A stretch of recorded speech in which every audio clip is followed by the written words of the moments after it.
All right, I want to thank Travis McNeal for helping us out today. Travis is the department head of the psychology department at Harding and also one of our shepherds here at downtown. So let me start with, does the field of psychology have anything to say about gratitude? It's funny. If you had asked me that question 25 years ago, the answer would have actually been not much. For a long time, the field of psychology was focused on studying what was wrong with us, right? The negative aspects of human behavior, our shortcomings, our failings, why do we experience trauma and mental illnesses. But about 25 years ago, that began to change. In 1998, a really prominent psychologist by the name of Martin Seligman, who was president of the American Psychological Association, coined the term positive psychology.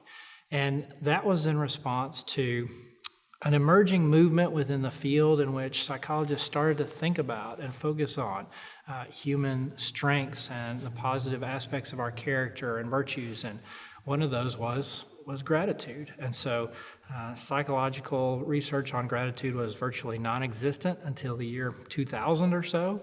And in the last 20, 25 years, we've seen an explosion, so much now that it's really pretty difficult to keep up with all of it. All right, so what have we learned from all that research?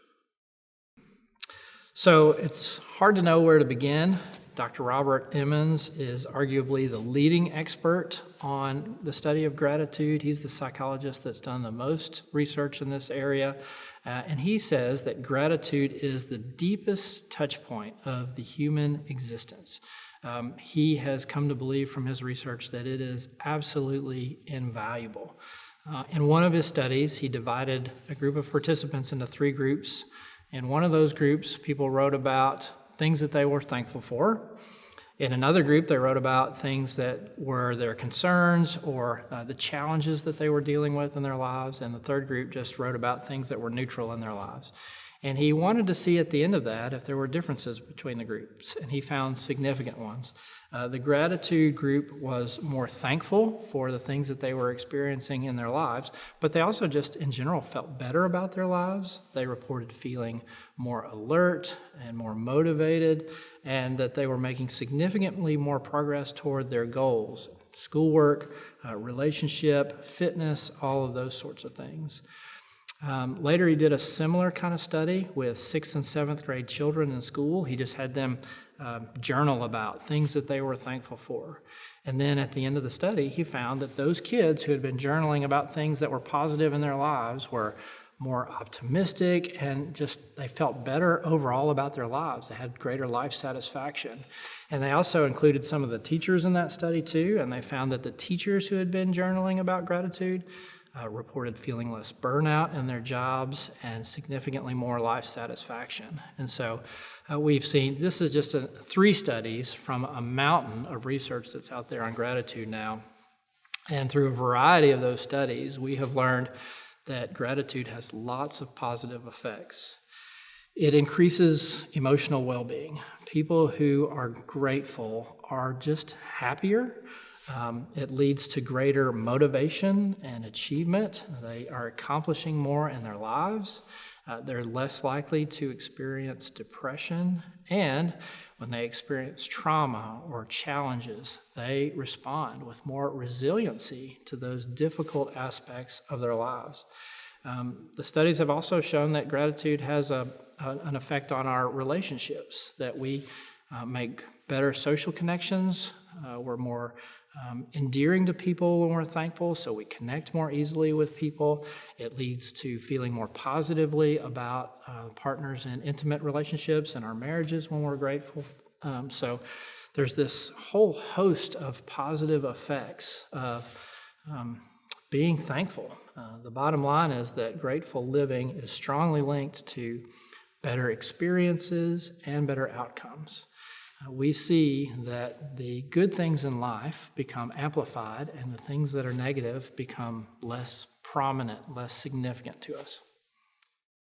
What do we know about why these results occur? Well, one of the big reasons that gratitude affects us so much is simply that it causes us to think differently. One of the things that has been shown to be true over and over again is that we have pretty significant biases in our thinking. And I think we all know that, but we don't always understand what those biases are. One of them is something that is referred to as the just world phenomenon. We actually have this natural tendency in our thinking to presume that what's happening in life is fair. And when we stop and think about that objectively, we know it's not true. But we see this kind of bias in our thinking all of the time. Someone will get diagnosed with a serious illness, and they'll say, "What did I do to deserve this?"